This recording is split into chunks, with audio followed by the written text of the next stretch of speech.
हामी फेरि टिएजी सिन्थेसिसको कुरा गरिरहेछौँ। टिएजी सिन्थेसिस हुनलाई ग्लिसरोलमा 3वटा फ्याटी एसिड जोडिनुपर्छ हैन।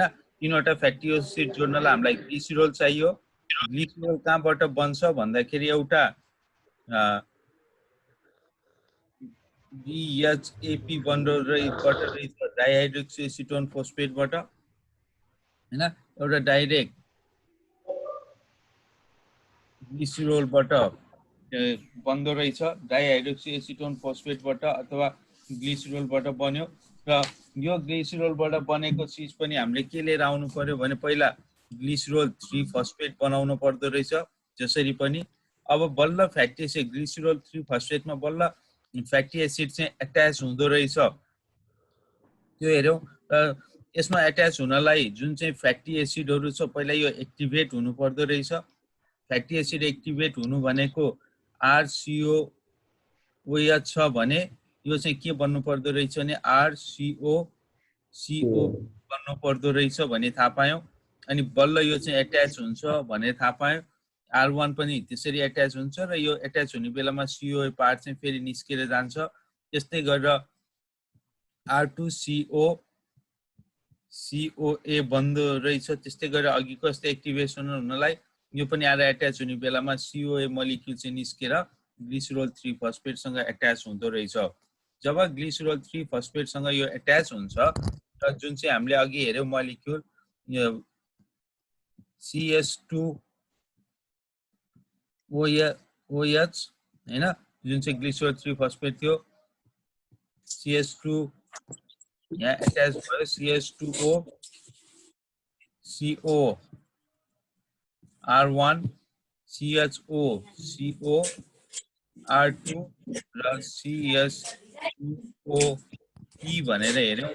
यो चाहिँ कम्पाउन्ड बन्दो रहेछ र यो कम्पाउन्डको नाम चाहिँ हामीले के भनेको थियौं भने फोस्फेटिडिक एसिड भन्दो रहेछौं यसलाई। र यसलाई चाहिँ हामीले इनिशियल फर्म अफ र सबस्ट्रेट फर द फोस्फोलिपिड पनि भनेको थियौं र यहीँबाट पनि ट्राइएसाइल ग्लिसरोल बनेछ र फोस्फेटिडिक एसिड बन्यो। अब के गर्नु पर्यो भने अझै एउटा फ्याटी एसिड जोड्नु हुन्थ्यो। अझै एउटा कुनै फ्याटी एसिड छ भने त्यसलाई लिएर आएर चाहिँ हामीले के गर्न सक्थ्यौं भने यो ठाउँमा जोड्न सक्थ्यौं हैन। 3वटा फ्याटी एसिड पाइयो ट्राइएसाइल ग्लिसरोललाई। तर यहाँ के भइदिएछ भने फोस्फेट पहिल्यै छ हैन। फोस्फेट पहिल्यै भएको भएर यो फोस्फेटलाई चाहिँ अब हामीले पहिले भएको यो फोस्फेटले जोड्न नदिने भएर यो फोस्फेटलाई चाहिँ फेरि बाहिर निकालेर फाल्नु पर्यो। र त्यो भएर अब नेक्स्ट स्टेपमा चाहिँ के गर्छ भने अहिले भएको यो फोस्फेटलाई बाहिर निकालेर फाल्दिन्छ। यो बाहिर निकालेर फाल्दियो भने अब स्ट्रक्चर कस्तो बन्छ भने हेर्नु है CH2OCO R1 बन्यो, CHOCO R2 बन्यो र फोस्फेट निकालिदिँदाखेरि चाहिँ यहाँ के बन्छ भने CH2OH भन्ने कम्पाउन्ड बन्छ। र यो कम्पाउन्डको नाम चाहिँ के दिन सक्छौं होला हामीले? दुईटा फ्याटी एसिड छ ग्लिसरोलसँग आएर एट्याच भएछ। तीनटा फ्याटी एसिड के भन्नुभयो यसलाई डाइएसाइल ग्लिसरोल बन्यो। र यो अब डाइएसाइल ग्लिसरोल बनिसके पछाडि बल्ल डाइएसाइल ग्लिसरोलमा चाहिँ अब अर्को के आउँछ भने अर्को फेरि अघिको जस्तै फ्याटी एसिड आउँछ। अर्को R3COA भन्ने आउँछ। फेरि एक्टिभेसन भएर र COA पार्ट निस्किन्छ र यो गएर चाहिँ यो R3 चाहिँ यसमा गएर एट्याच हुन्छ हैन।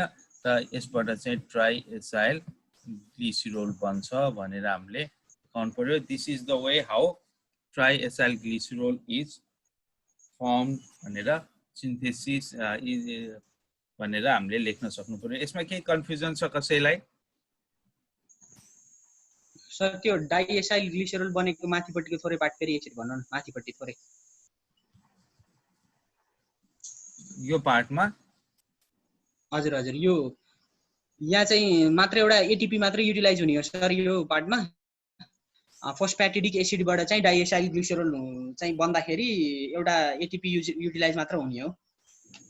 फोस्फेटिडिक एसिडबाट डाइएसाइल ग्लिसरल बन्दाखेरि हैन, यसमा त डाइरेक्टली फोस्फेट निकाल्दिने हो, अरु केही गर्नै परेन। यस्तो यो फोस्फेट जुन थियो, यो फोस्फेट ग्रुप हैन, यो फोस्फेट चाहिँ बाहिर चाहिँ फोस्फाटेज भन्ने इन्जाइम हुन्छ। फोस्फाटेज इन्जाइम आउँछ।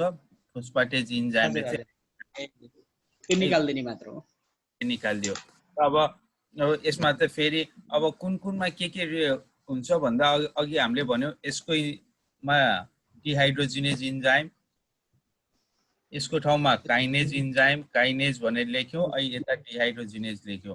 र अब चाहिँ यो जहाँ चाहिँ यो फ्याटी एसिड चाहिँ ट्रान्सफर गरेर ग्लिसरल 3 फोस्फेट बनाएको यो इन्जाइमलाई, यो इन्जाइम र यो इन्जाइम, सो दुईटैलाई फ्याटी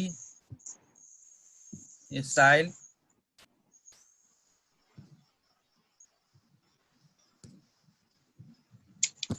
कोइन्जाइम ए ट्रान्सफरेज, फ्याटी एसाइल कोइन्जाइम ए ट्रान्सफरेज भन्ने इन्जाइम हुन्छ। यो फ्याटी एसाइल कोइन्जाइम ए ट्रान्सफरेजले यो रिएक्सन पनि गराउँछ। यही इन्जाइमले यो रिएक्सन यहाँ पनि ट्रान्सफर गराइदिन्छ हैन। र यही इन्जाइमले लास्टमा चाहिँ यसमा पनि त्यही हो, यसमा पनि सेम त्यही इन्जाइम आएर एउटै फ्याटी एसाइल कोइन्जाइम ए ट्रान्सफरेज इन्जाइमले यो तीनटैमा चाहिँ ट्रान्सफर गराइदिन्छ। अब सर यो स्ट्रक्चर नलेखेर जस्ट नाम मात्र लेख्दा पनि हुन्छ, कसरी सिन्थेसिस हुन्छ भन्ने कुरामा चाहिँ जस्तै हामीले डाइहाइड्रोक्सी एसिटोन फोस्फेट र ग्लिसरल भयो, त्यसपछि ग्लिसरल 3 फोस्फेट भयो हैन सर, अनि त्यसपछि आएर फोस्फेटिडिक एसिड, अनि त्यसपछि डाइएसाइल ग्लिसरल र टीएजी ट्याग त्यसरी बन्छ भनेर सट्ट नाम मात्र दिँदा नि हुन्छ। त्यसरी नाम मात्र दिँदा पनि हुन्छ, तर इन्जाइमको नाम चाहिँ लेख्नु पर्यो। इन्जाइमको नाम पनि आउनु पर्यो। हजुर हजुर, इन्जाइमको नाम र त्यो लेख्दा हुन्छ। सकिन्छ भने त अब स्ट्रक्चरै बनाउँदा आफूलाई नि कन्फ्युज हुँदैन हैन, सकिन्छ भने नत्र नाम मात्रै लेख्दा केही फरक पर्दैन। हजुर हजुर।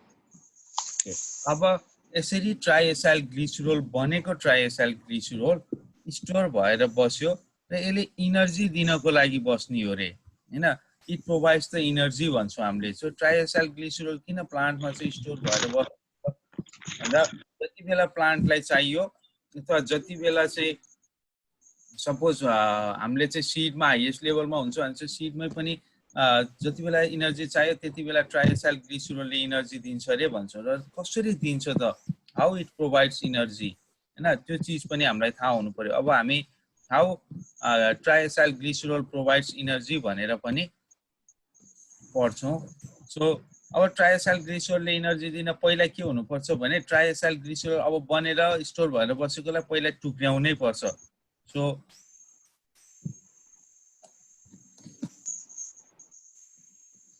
टीएजी को पहिला ब्रेकडाउन हुनु पर्यो, ब्रेकडाउन है। How TAG is broken down भन्ने हुन्छ, यसलाई चाहिँ सजिलो छ। र हाउ ट्राइएसाइल ग्लिसरल प्रोभाइड्स इनर्जी भनेर आयो भने पनि त्यही लेख्नुपर्ने हुन्छ। यसमा त सिम्पल के छ भने अरू केही गर्नु परेन, त्यही ट्राइएसाइल ग्लिसरल लेख्ने, त्यस पछाडि लाइपेज भन्ने इन्जाइम आउँछ, यसलाई टुक्र्याउने। लाइपेजले के गरिदिन्छ भने एउटा ग्लिसरल बनाइदिन्छ, अर्को 3वटा फ्याटी एसिड चाहिँ टुक्राइदिन्छ पाले पालो। पहिला चाहिँ एउटा मात्रै फाल्देला अनि डाइएसाइल ग्लिसरल बन्छ, अर्को फ्याटी एसिड फालिदिन्छ मोनोएसाइल ग्लिसरल बन्छ। त्यस पछाडि ग्लिसरल एकतिर 3टा फ्याटी एसिड एकतिर हुने हो। तर हामी चाहिँ एज अ कमन फर्ममा चाहिँ डाइरेक्ट यो रिएक्सन लेखेर triacyl glycerol is broken down with the help of lipase enzyme, and this lipase breaks down the triacyl glycerol forming the 1 glycerol molecule and 3 fatty acid भनेर यो लेख्न सकिन्छ। अनि how it gives provides energy भन्दा चाहिँ basically ट्राइएसाइल ग्लिसरलले एकदम धेरै energy दिने भनेको फ्याटी एसिडबाट हो। जहिले पनि इनर्जी दिने सकेसम्म इनर्जी दिने चाहिँ कसले हो भन्दा स्मलेस्ट मलिक्युलले चाहिँ इनर्जी दिने हो। जस्तो हामी स्टार्चको कुरा गर्छौँ, स्टार्च छ storage form of carbohydrate in plant, starch भन्छौँ। तर इनर्जी दिने स्टार्चले होइन, इनर्जी दिने कसले हो भन्दा ग्लुकोजले हो। त्यसको चाहिँ मोनोमर युनिटले दिने हो हैन। अब प्रोटिन भन्छौँ, प्रोटिनले इनर्जी दिने होइन, एक्चुअली इनर्जी कसले दिने हो भन्दा प्रोटिन ब्रेकडाउन हुन्छ अनि एमिनो एसिड फर्मेसन हुन्छ। एमिनो एसिडले चाहिँ के गर्ने हो भने इनर्जी दिने हो। जहिले पनि यसको चाहिँ जहिले पनि के सोच्न पर्यो हामीले, के चाहिँ याद गर्नु पर्यो भने जहिले पनि स्मलेस्ट चिजले दिने हो भने जस्तै अब यसमा पनि इनर्जी दिने भनेको यो फ्याटी एसिडले एकदम धेरै इनर्जी दिन्छ। एन्ड कसरी इनर्जी दिन्छ भने this fatty acid undergo beta oxidation भन्ने प्रोसेस जान्छ र बीटा अक्सिडेसनले चाहिँ के गर्छ भने इनर्जी दिने हो है।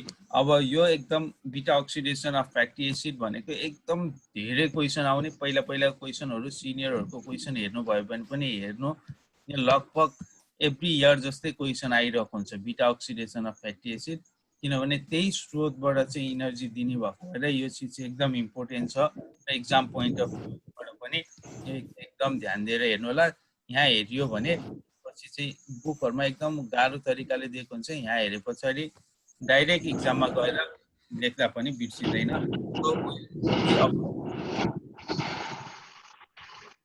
बीटा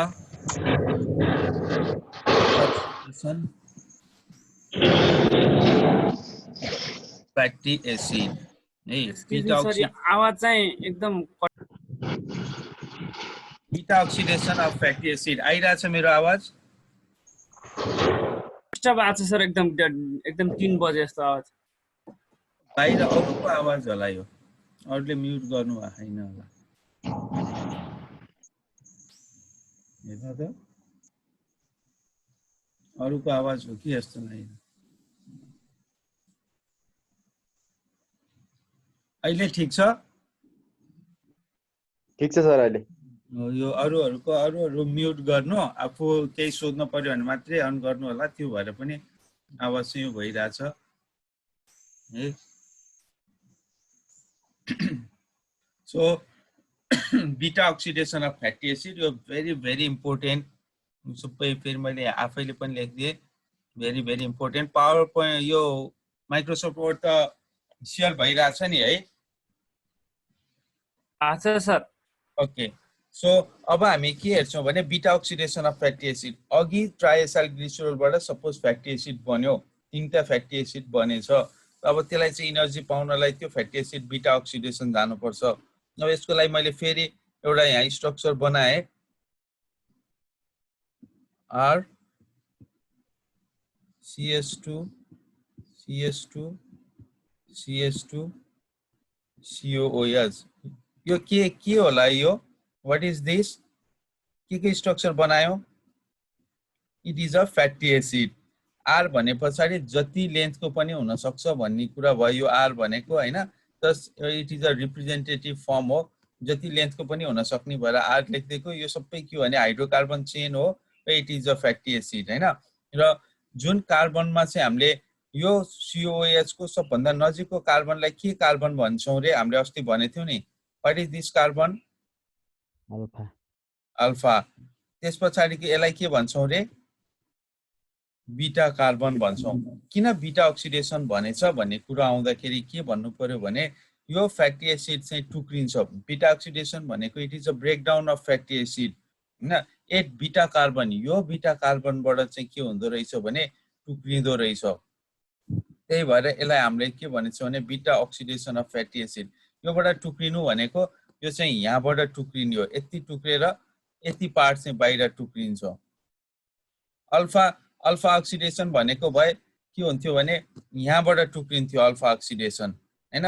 अनि तर बीटा अक्सिडेसन भने पछाडि चाहिँ बीटाको साइडबाट टुक्रियो र यति छोटो बनाइदियो। यसको काम भनेको टुक्राउँदै कैँचीले काटे जस्तै सानो बनाउँदै जाने हो। र कति कार्बनको मलिक्युल चाहिँ बाहिर गयो भने 2 कार्बन चाहिँ लस भयो, किनभने एउटा कार्बन यसको एउटा कार्बन यसको गरेर 2टा कार्बन चाहिँ लस हुन्छ एकचोटि बीटा अक्सिडेसन हुँदाखेरि, त्यो एकपटक टुक्राउँदा। वाइ यसको definition what do mean by beta oxidation भन्यो भने beta oxidation means breaking the fatty acid at beta carbon हैन, व्हिच क्लिप्स अथवा cut downs the 2 carbon molecule. यसमा चाहिँ एक्चुअली चाहिँ छोटो बनाउने हो हैन। CS2 COH बाहिर निस्किन्छ, यहाँबाट काटेर छोड्दिने भएर हामीले यसलाई चाहिँ के भनेछौँ भने बीटा अक्सिडेसन भनेछौँ। एकचोटि सर फेरि अल्फा र बीटाको एकचोटि फेरि बुझाइदिनु न। अल्फा बीटाको हैन, अब हामी के भन्छौँ भने जस्तो कुनै फ्याटी एसिड बनायो भने हामीले अस्ति पनि कुरा गरेको थियो, फ्याटी एसिडको जहाँ COH ग्रुप हुन्छ, यो COH ग्रुपको सबभन्दा नजिकको कार्बन हेर्ने COH पछिको है, यो कार्बोजाइलिक एसिड ग्रुपको सबभन्दा नजिकको कार्बनलाई हामीले अल्फा कार्बन भन्छौँ जहिले पनि, त्यस पछाडिको कार्बनलाई बीटा कार्बन भन्छौँ। र यदि यो R नलेखेर मैले यहाँ चाहिँ CH3 लेखिदिएको भए अथवा लास्टको कार्बन CH3 लेखेको भए यसलाई चाहिँ हामीले के कार्बन भन्थ्यौँ अरे, ओमेगा कार्बन भन्थ्यौँ है। हामीलाई अल्फा बीटा र ओमेगा कार्बन चाहिँ अलि धेरै चाहिने भएर यो हो। अब यो भएको बीटा भन्दा पछाडिको भएको भए त्यसलाई डेल्टा भन्थ्यौँ, त्यस पछाडि इप्सिलोन इटा भन्दै जान्छ र लास्टको चाहिँ ओमेगा कार्बन भन्ने हुन्छ। र बीटा अक्सिडेसनको केसमा चाहिँ के भएको भने बीटा अक्सिडेसन भनेको चाहिँ टुक्र्याउने हो रे फ्याटी एसिडलाई। कुन कार्बनमा गएर चाहिँ यसले काट्छ त कैँचीले अथवा कुन कार्बनबाट टुक्र्याउँछ भन्दा यही बीटा कार्बनबाट टुक्र्याउने रहेछ भन्न खोजेको, यसको साइडबाट टुक्र्याउने भयो र CH2 को छेउबाट यहाँबाट क्लिप गरिदिन्छ, यसरी यहाँबाट काट्दिनु भएर बीटा भनेको। यो CH2 र COH को यहाँबाट काट्दिएको भए यसलाई हामीले अल्फा अक्सिडेसन भन्थ्यौँ हैन। र तर अहिले हामीले बीटा पढेको र बीटा कार्बनकोबाट टुक्र्याउने हो। बीटा कार्बनबाट टुक्र्याउँदाखेरि चाहिँ कति टुक्रिने भयो भने यो ठाउँबाट सपोज टुक्र्याएर बाहिर फालिदियो भने यति पार्ट त बाहिर गएर चाहिँ के हुने भयो, निस्किने भयो, 2 कार्बनको कम्पाउन्ड चाहिँ बाहिर निस्किन्छ। So beta oxidation is a process in which fatty acid is broken down at beta carbon भनेर हामीले लेख्न सकिन्छ है। अब यो हुन्छ कहाँ भने it occurs in mitochondria.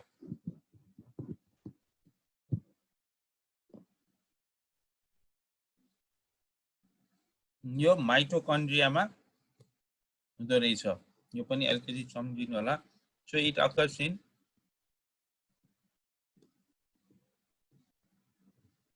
Occurs in mitochondria. त्यस पछाडि यसको स्टेप्सहरु लेख्नु पर्ने हुन्छ। जो स्टेप्स अफ बीटा अक्सिडेसन, यहाँ ठाउँ नपुगेर मैले मेट्दिएँ।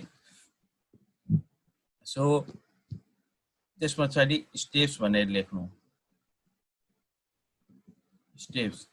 स्टेप्स नम्बर ABC भनेछ। स्टेप नम्बर A मा के गर्नु पर्यो भने activation of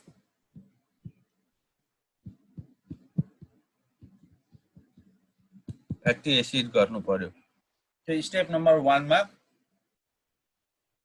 activation of fatty acid हैन।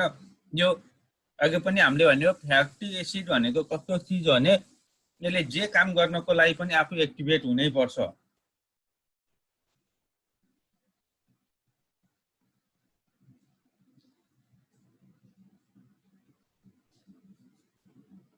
अब fatty activation of fatty acid भन्यो जे काम गर्नलाई नि एक्टिभेट हुनुपर्छ भनेपछि फेरि मैले अहिलेकै कुरा दोहोर्याएँ। सपोज यो R अहिले लेखे जस्तै CH2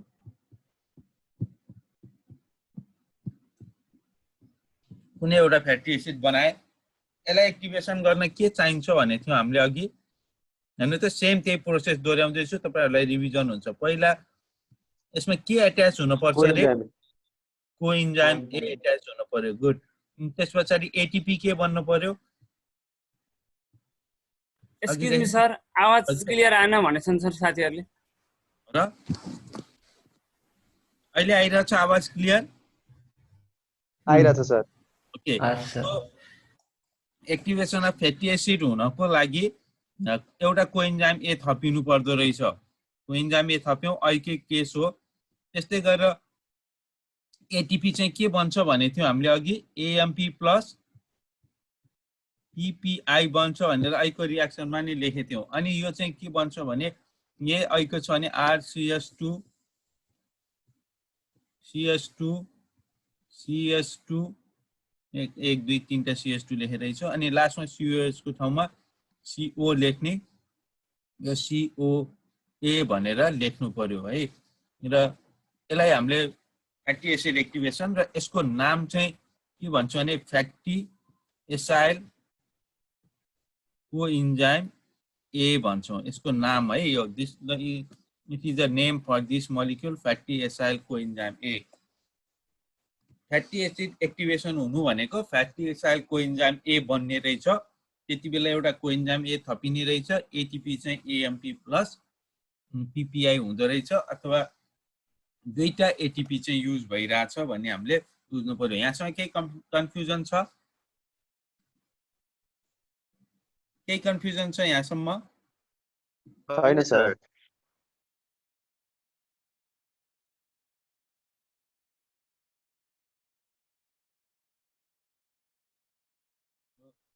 अब आवाज क्लियर आएको छैन भने त्यही अघिकै सेम यो स्टेप त्यही हो फ्याटी एसिड भन्ने कम्पाउन्ड फ्याटी एसाइल कोइन्जाइम ए बनेको अघि हामीले जसरी एक्टिभेट गर्यौं त्यसरी नै एक्टिभेट गराइदिएको अब स्टेप नम्बर 2 अब स्टेप नम्बर 2 मा के हुन्छ नि किन इन्जाइम चाहिँ के हुन्छ सर हजुर इन्जाइम चाहिँ के हुन्छ यसमा यसमा फ्याटी एसाइल कोइन्जाइम ए सिन्थेज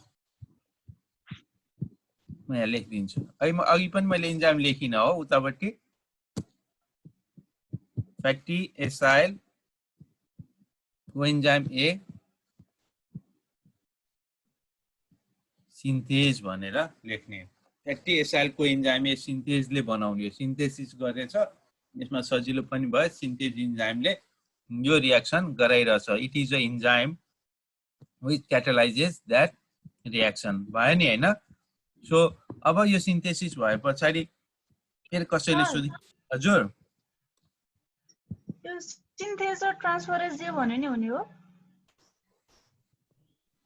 होइन हैन यस्तो ट्रान्सफरेज र सिन्थेज होइन उतापट्टि सिन्थेजको त्यति धेरै लेख्न नपर्ने भएर जस्तो हैन अघि फरक चीजमा हो त्यो भने जस्तो ग्लिसरल 3 फस्फेटमा ट्रान्सफरेजको काम चाहिँ के भने फ्याटी एसाइल कोइन्जाइम ए बनिसके पछाडी चाहिँ ट्रान्सफर गरेको एक्टिभेसन गरेको त फ्याटी एसाइल कोइन्जाइम ए सिन्थेजले पहिला फ्याटी एसाइल कोइन्जाइम ए बनायो अनि बल्ल ट्रान्सफर भएर COA बाहिर निस्किने यो इन्जाइमलाई चाहिँ हामीले ट्रान्सफरेज भनेको यताको यो बनेकोलाई चाहिँ होइन बुझ्नुभयो हजुर हामीले यताको त्यति बेला चाहिँ यताको धेरै चाहिँदैन भनेर भनिएन होला त्यो एटीपी हैन यो ट्रान्सफरेज इन्जाइमले चाहिँ जुन चाहिँ अघि हामीले बनाउँदाखेरि R1 COA बनेको चाहिँ बाट चाहिँ COA निस्किन्छ अनि यो पार्ट चाहिँ गएर ग्लिसरलसँग ट्रान्सफर हुँदाखेरिकोलाई चाहिँ ट्रान्सफरेज भनेको हो R1 COA फ्याटी एसाइल कोइन्जाइम ए बन्नेलाई चाहिँ सिन्थेज नै भन्छौं बुझ्नु भयो नि है बुझ्नुभयो सर हजुर सर यो ग्लिसरल 3 फस्फेटबाट फस्फेटिडिक एसिड बन्दा एकपल्ट फ्याटी एसाइल को इन्जाइम ट्रान्सफरेज भयो अनि अर्को चाहिँ कुन स्टेपमा हो सर तीनवटामा चाहिँ यो इन्जाइम युज भयो भन्नुभएको थियो अनि स्क्रिन हुँदाखेरि बुझिएन सर यस्तो हो जस्तो अहिलेकोमा चाहिँ ग्लिसरल 3 फस्फेट बन्यो हो ग्लिसरल फस्फेट 3 फस्फेट बन्दा पहिला R1 COOH सपोज मैले R1 COOH मात्रै लेख्दिए R1 COOH के भयो भने R1 COA भन्ने कम्पाउन्ड बन्यो फ्याटी एसाइल कोइन्जाइम यो आयो त्यस्तै गरेर R2 COA पनि बनिहाल्छ दुईटा फ्याटी एसिड आइहाल्छ एकैचोटी यो पनि यही आइसकेको हुन्छ R1 र R2 दुईटैबाट COA निस्केर जान्छ बाहिर यो दुईटै चाहिँ के भने नि एउटा फ्याटी एसिडबाट R1 बाट बन्यो यो चाहिँ R2 COOH बाट बनेको दुईटा फ्याटी एसिडको एकैचोटी चाहिँ अट्याच हुन्छ भनेर देखाएको ग्लिसरल 3 फस्फेटमा दुईटा फ्याटी एसाइल कोइन्जाइम अथवा फ्याटी एसिड अट्याच भएर बनेको हो बुझ्नुभयो केही कन्फ्युजन छ दुईवटा इन्जाइम यहीँनिर यही एउटै स्टेपमा भएर युज भएको छ हजुर यो हजुरले तीनवटा चाहिँ तीन ठाउँमा चाहिँ फ्याटी एसाइलको इन्जाइम ट्रान्सफरेज इन्जाइमले चाहिँ काम गर्छ 1 नम्बर ट्रान्सफरेन्सले यो एलाइ गर्यो, गर्छ ट्रान्सफरेन्स 2 ले एलाइ गर्यो, अनि ट्रान्सफरेन्स 3 ले चाहिँ भन्नुभयो। लास्टमा फोस्फेट हटाइसके पछाडि अनि बल्ल गर्यो। दुईवटा चाहिँ यही एउटा आर्टिकल गर्दा दुईवटा अनि लास्टमा एउटा गरेर तीन हजुर तपाईँहरूको आवाजै कम सुनिरहेको